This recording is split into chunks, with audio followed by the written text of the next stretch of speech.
Malaysians can now enter Sarawak without PCR tests.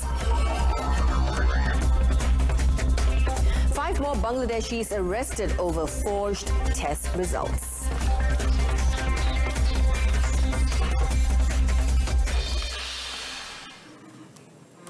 Good evening, I'm Jessica Lee. Welcome to News on 2.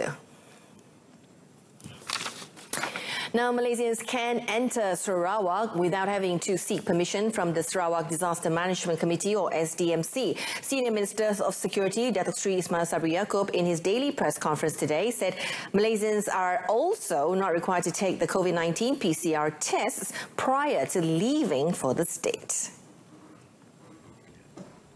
According to Datuk Seri Ismail Sabri, PCR samples will be taken randomly on arrival at Sarawak's main entry points, whether it is by air, land or sea, and they are advised to download the COVID Trace Sarawak and Community apps. Namun, mereka perlu mematuhi SOP yang telah ditetapkan, termasuk memuat turun aplikasi MySejahtera dan juga mengisi borang deklarasi kesihatan. Previously, travellers entering Sarawak from Peninsular Malaysia, Sabah and Labuan needed approval from the SDMC and had to take PCR tests as part of measures to curb the spread of COVID-19. The senior minister said festive season visitation standard operating procedure will be reused for the upcoming Hari Raya Aidil Adha. Kebenaran untuk menyambut Hari Raya adalah hari pertama dengan SOP 20 orang. Hari Raya pertama saja dibenarkan. Jadi selepas itu tidak ada lagi lah sambutan Hari Raya. Walaupun bagaimanapun saya tahu yang balik ke kampung akan berada di rumah masing-masing, rumah ibu bapa melawat, mungkin pergi ke rumah saudara mara dan sebagainya. Tetapi SOP asas kita tetap kekal. Datuk Seri Ismail Sabri also said that the rakyat are responsible to adhere to the SOP. The first day of Hari Raya Aidil Adha is expected to fall on the 31st of July. The government is now looking into reopening more suraus and mosques nationwide. Now, this follows reports of full compliance among Friday prayers congregation in mosques located in the green zones of the federal territories yesterday. Senior Minister of Security, Datuk Seri Ismail Sabri Yaakob, said positive feedback came from the police who conducted checks at mosques in green zones in federal territories, which were allowed to hold congressional prayers at 1/3 of the mosques' full capacity. Oleh itu saya ingin mengucapkan setinggi-tinggi terima kasih kepada pihak PDRM yang membuat kawalan, dan saya ucapkan terima kasih juga kepada keseluruhan jawatankuasa masjid serta semua jemaah yang patuh kepada SOP yang dikeluarkan. The senior minister is also confident that with a high level of compliance with the SOPs, more suraus and mosques can be opened. He added that discussions will be held with Minister in the Prime Minister's Department in charge of religious affairs, Datuk Seri Dr. Zulkifli Muhammad Al-Bakri, to reopen more mosques in the federal territories as well as relaxation for those in the state. On another note, Datuk Seri Ismail Sabri has reminded the public to be cautious with fake news related to COVID-19. He said this as he denies allegation that he did not welcome Singaporeans to Malaysia. Saya sendiri pun menjadi mangsa kepada penyebaran berita palsu. Di berita palsu yang disebarkan tentang saya yang kononnya tidak mengalu-alukan kedatangan rakyat Singapura ke Malaysia. Dan ini boleh mengeruhkan hubungan antara negara kita dengan negara Malaysia. Sedangkan keadaan sebenarnya negara kita masih menutup pintu kepada semua warga asing untuk masuk ke negara kita termasuk dari Singapura. Jadi ini satu berita yang sangat jahat. Dan lebih-lebih lagi ucapan saya ni dialih suara. Saya tahu semua rakyat Malaysia mungkin kenal suara saya. Mungkin rakyat Singapura tidak melihat PC setiap hari seperti ini, mungkin tidak tahu. Datuk Seri Ismail Sabri said he has since filed a report with the police and Malaysia Communications and Multimedia Commission, or MCMC, for further action against the perpetrators of the fake news. He added that as of today, 266 investigation papers have been opened by the police and the MCMC over COVID-19 related fake news. Of this number, 179 are still being investigated, 30 have been prosecuted in court, 11 have resulted in warning notices issued, and 18 individuals being investigated have pleaded guilty. Malaysia today recorded 43 new COVID-19 cases, bringing the total figure to 8,445 cases. Health Ministry Director General Datuk Dr. Nur Hisham Abdullah in his daily briefing said the death toll now stands at 120 as one new death was reported today.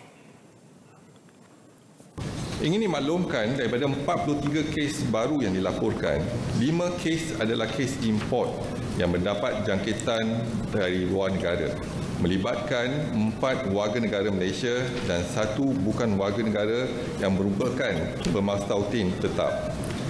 Daripada 38 kes penularan di dalam negara, 23 kes adalah bukan warga negara, manakala 15 kes adalah di kalangan warga negara Malaysia.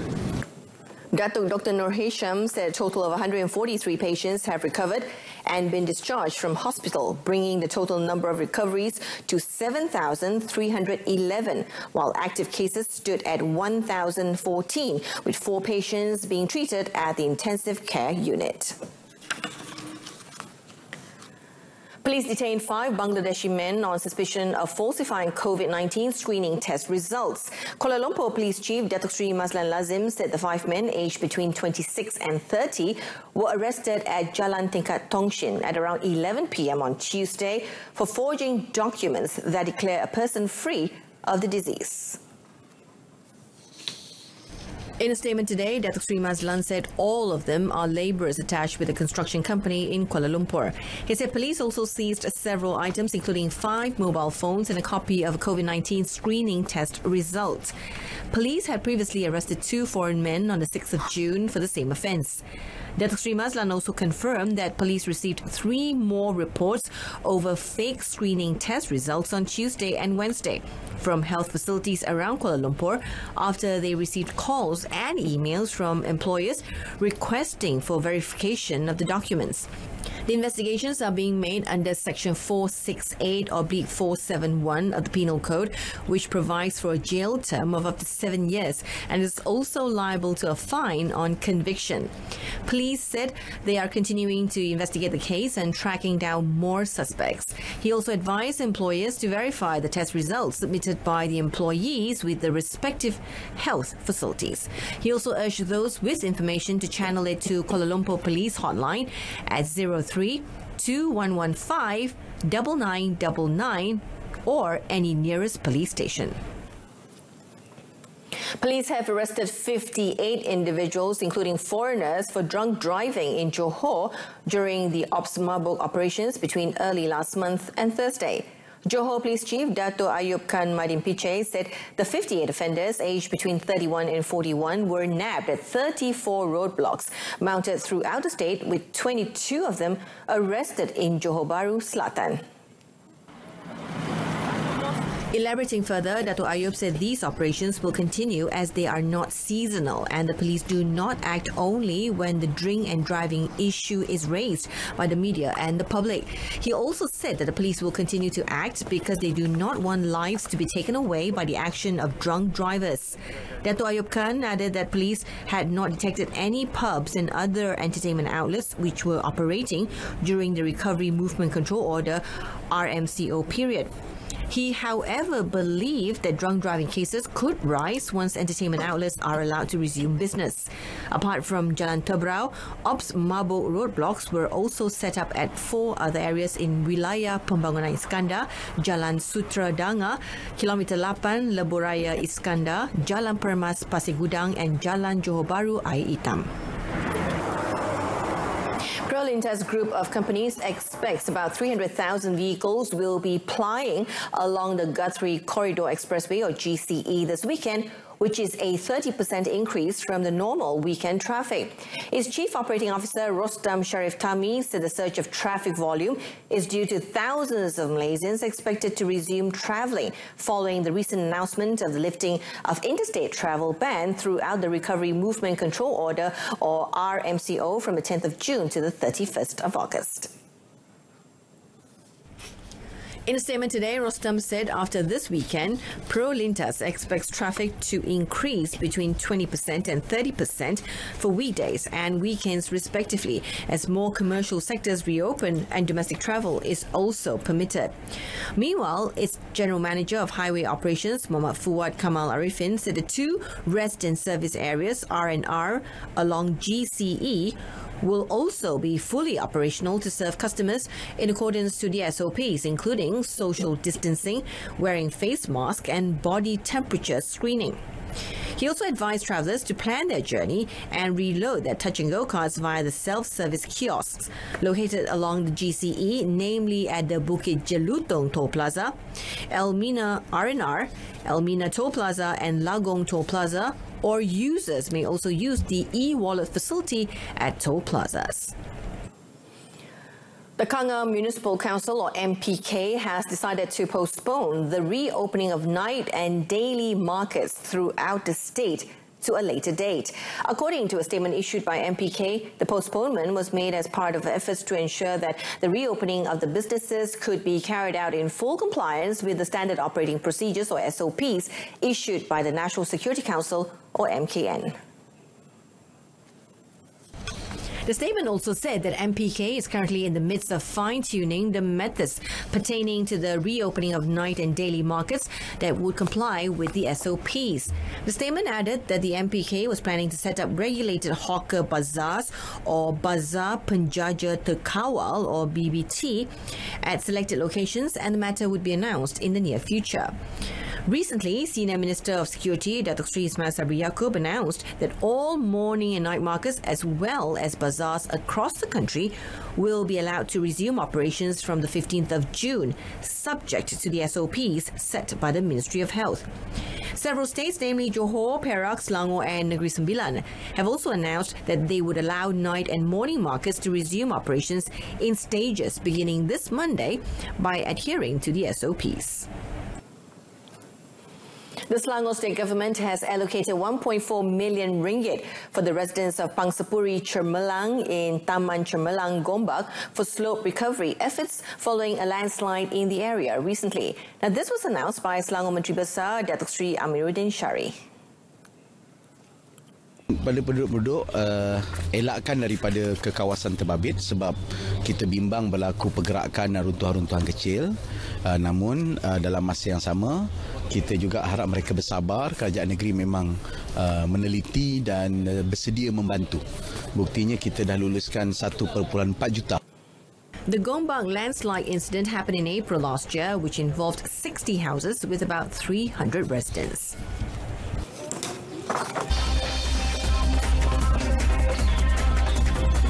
Coming up next, in-flight social distancing not mandatory as infection risk is low.